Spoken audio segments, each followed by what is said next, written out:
সাকিব, ঠিক এক সপ্তাহ আগে আমি যশোর থেকে যে সুখবরটি জানিয়েছিলাম যে সারা দেশে সবজির বাজারের উচ্চ মূল্য বিরাজ করলেও যশোরের ঠিক তার উল্টো পরিস্থিতি, অর্থাৎ দাম ছিল নাগালের মধ্যে। কিন্তু এক সপ্তাহ যেতে না যেতেই এখন কিন্তু পরিস্থিতি পাল্টে গেছে। অর্থাৎ গত বৃহস্পতিবারে যে সবজির দাম আমরা দেখিয়েছিলাম যে 30 টাকা থেকে 40 টাকা কেজি দরে বিক্রি হচ্ছে, সেটা লাফিয়ে এক লাফে কিন্তু এখন প্রায় দ্বিগুণের কাছাকাছি চলে গেছে। আজকে বাজারে যেটা আমরা দেখছি যে বেগুন বিক্রি হচ্ছে, গত বৃহস্পতিবারে আমরা যেটা দেখেছি যে 60 টাকা কেজি দরে বিক্রি হচ্ছিল, সেখানে আজকে 80 থেকে 100 টাকার নিচে বেগুন মিলছে না। পটলটার দাম কিছুটা আয়ত্তের মধ্যে আছে, এছাড়া সব সবজিরই দাম বেড়েছে, ঝালের দাম বেড়েছে দ্বিগুণ।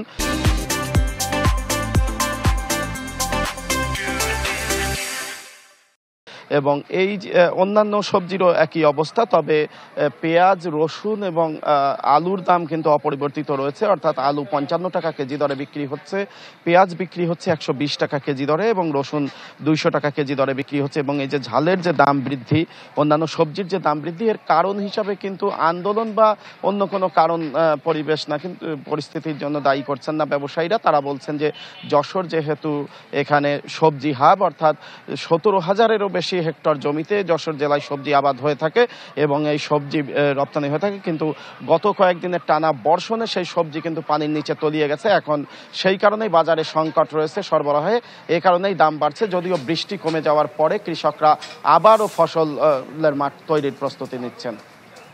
তৌহিদ, আপনাকে ধন্যবাদ। দর্শক, বাজার পরিস্থিতির সবশেষ খবর জানাতে যুক্ত হয়েছিলেন সহকর্মী তৌহিদুর রহমান।